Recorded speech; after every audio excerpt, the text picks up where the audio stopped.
Welcome. Welcome. Thank you. Thank you very much. I have invited you here today to discuss the future of flat track. My name is Professor Irwin Dart. Sadly, I lost my great-grandson that you may have known as Art the Dart over a flat track experiment I was conducting when his bull Taco Astro clutch began to drag, causing him to pass through my particle beam accelerator, instantly vaporizing him and his Astro. Anyway, as I always say, our loss is a parallel, universal gain. Young weed hopper Dart did express concerns over the future of flat track before departing so abruptly. So I feel I must share the results of our research with the flat track community.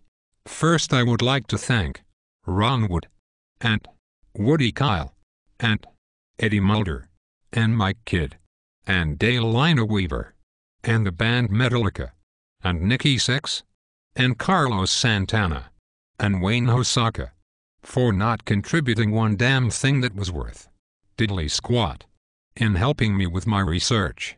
I must state the fundamental principles employed that have helped me in basic flat-track deductive reasoning were few could argue with utilizing the Copenhagen interpretation of determining the proper method and observation of the effect of light photons, whether they be measured in particle form, or by wavelength, or frequency.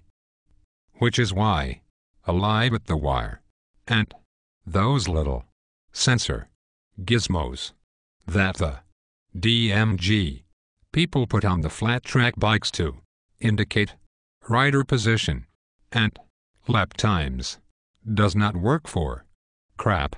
Otherwise, as my sadly departed weed hopper put it so eloquently, and I quote, "I would have won that Astro Cup if it were not for that electronic gizmo indicating how slow I was actually going."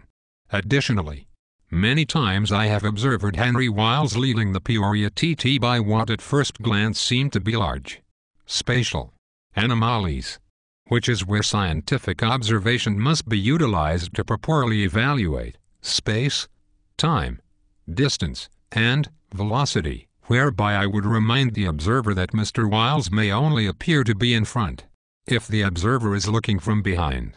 And all things in relative theory should be viewed from all obtainable angles before a sound determination can be made.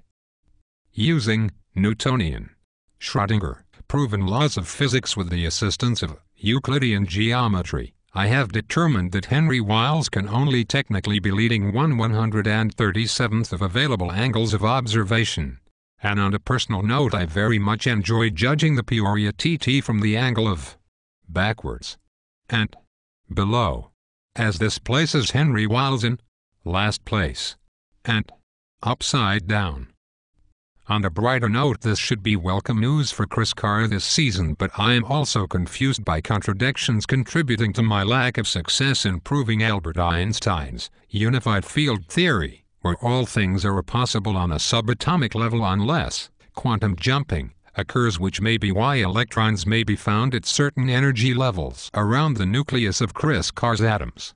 This may in part be the result of a Jerry Toll, Gatorade, electrolyte, nucleoside, enhancement qualities, similarly observed in event horizons, time, space, warping that seem to defy the laws of nature. Chris and his defiance of natural law will require further analysis. I call this the Chris Carr paradox. I will conclude this lecture with a short summary of what I am feeling at this very moment and my theory on why I feel it. I gotta go. P. Really, really bad. See you at the races.